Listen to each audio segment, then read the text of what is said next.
Hello, everyone. Gary here from Timeline Astrology, and this is the April 2025 Sidereal forecast.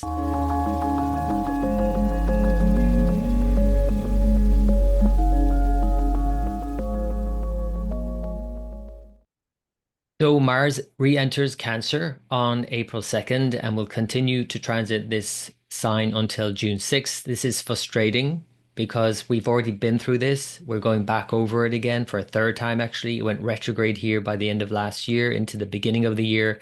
Now we're coming back again, and it feels like I'm done with this already. So you might feel frustrated, whatever this represents for you personally, and it might not feel like it's going in a direct line, like it's getting there quickly. So just one last bit of patience is required here for you to see this over the finish line.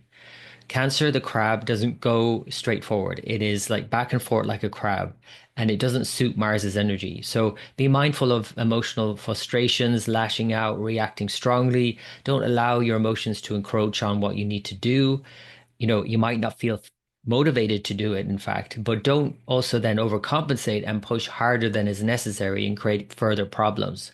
So use this time to, again, do something, find a balance, find an expression for your frustrations, of course, but eventually it'll all get ironed out anyway, as again in April and in May, Mars finishes out in Cancer, and by June, it's moving into Leo into a very powerful position. So then Mercury stations direct on April 7th. So this is obviously good news. Anytime Mercury's retrograde, it's typically frustrating. And even if it's just petty annoyance around delays, travel issues, and of course, we've seen the travel delays that have been expressed because of this particular Mercury retrograde. Mercury moving forward now in Pisces is somewhat a mixed bag because, yes, it's moving forward, great, and we can move forward with our plans. Everything is moving forward. Wonderful. It's not so great because it's in Pisces still, and it's still conjunct the North Node Rahu, the eclipse, and then also will stay a long time with the eclipse and with Neptune, which creates this sort of of confusion. And it's a bit bewildering, to be honest with you, and it's a bit overwhelming, and your mind is likely to be a bit frazzled at this point. Again, even though things are moving forward and you can start to plan ahead again. So be patient with this as well when we combine this with the Mars transit in Cancer. And then eventually by May, Mercury makes it out of Pisces, and this is much better for Mercury to get on with. Venus also then moves direct by April 13th. So this is also, though, a mixed bag because we have Mercury move direct in Pisces back into its fall, into debilitation in earnest. So our mind again is overwhelmed. But Venus is moving forward in Pisces, exalted and truly exalted, where we can start to really appreciate things. And it's not as complicated as a Venus retrograde, especially in Pisces, where we have been looking for something more meaningful, but we haven't been finding it necessarily. And then also the less meaningful things aren't as pleasurable necessarily. So now that it's moving forward, great. However, it is again still conjunct north node of the moon, Rahu, and Neptune, and that adds a lot of confusion and illusion. And then it's also conjunct Mercury, which is debilitated, dragging down the mood. So why does that happen? Mercury in Pisces drags the mood down simply because if you're over analyzing something instead of just simply appreciating it for what it is and enjoying whatever is, then it just takes the fun out of it. So just be mindful of that, even though that's another need here with Mercury in Pisces. Venus in Pisces wants to just stop and smell the roses. Just enjoy whatever is, appreciate whatever or whoever is in your life. So the full moon then is on April 13th, the very day that Venus stations to go direct, and the day that the sun transitions from Pisces into Aries, moving into its exaltation. And this is a powerful transition, therefore. This culmination of the full moon at the very last degree of a sign yet again, and we've had all of the full moons in the last few months at the last degree of their signs. This is yet another one and a more positive one, a more positive step into self-assuredness with the sun moving into Aries. And then as the moon moves from Virgo to Libra, it's about designing the perfect life, which is really what this lunar mansion Chitra, where we see the very bright star Spica or Spica, however you pronounce it. This is about shining bright. And together again with the sun moving into its exaltation, it's about shining bright, shining your light, stepping into your confidence and self-assuredness once again, and designing the perfect life, whatever you imagine that perfect life to be. The perfect life, of course, isn't just about Virgo and design and perfection. It's also about Libra and balance. The perfect life is about balancing our needs with others also. So it's not just that we want to do whatever we want, it's about sharing that with others.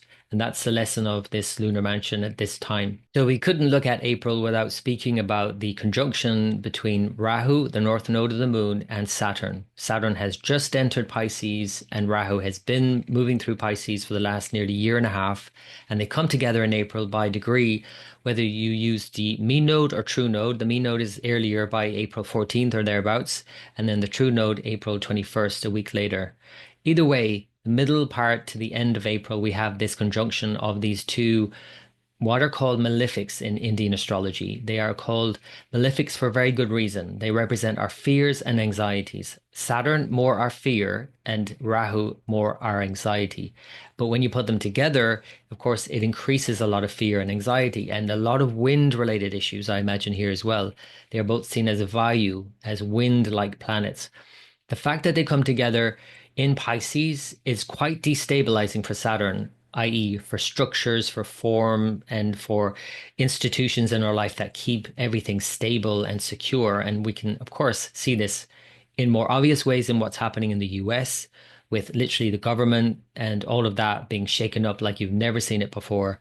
That's one expression of it. Of course, there's going to be a lot of different expressions of this. Think about that in your own life. What structures, what systems need to be shaken up.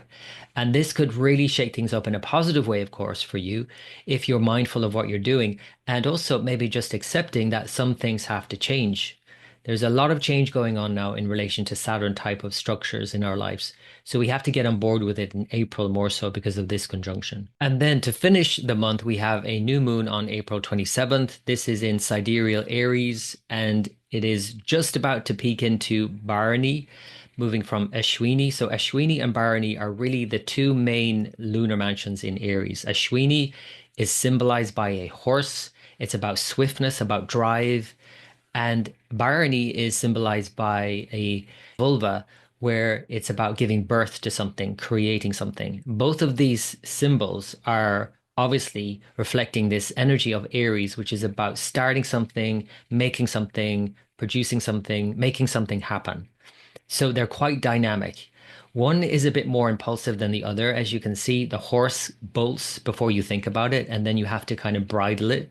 And Bharani is more bridled and more restrained and disciplined. So thinking about, again, new starts in your life. The sun is exalted in Aries. So it's a powerful time for starting, for initiation. But think again about not just bolting and just doing something impulsively without thinking it through. Think also about focusing the energy, disciplining yourself to channel the energy, this very positive energy we're heading into now by the end of April. And a few days after, on the third lunar day, after this new moon, which is around the 29th or 30th, depending on where you are, this is called Akshaya Tritiya in the Vedic calendar. Akshaya means undiminished. Tritiya is the third lunar day. This is when the sun and the moon, both luminaries, are exalted in Aries and Taurus. And this year we also have Venus exalted and Jupiter with the moon. This is a very positive time to initiate something more positive, more auspicious in our lives. So use this time, whether end of 29th of April or into the beginning of the 30th of April, to start something new, something that you want to last. So that is the month of April. It's quite a up and down time, a mixed bag in the beginning of the month, and very unclear initially. But then eventually things get ironed out, all the details get worked out, and there's a lot more positivity by the end of April, and especially into May. So join me next month when we talk about May, I think the most positive time of the year, the sweetest spot in 2025. Hope you enjoyed that. Hope you got something from it. If you want to get your sign forecast, you can join up as a patron. I do a sign by sign forecast for the month ahead. A lot more detail you'll find there. And wishing you all the best. Until next time.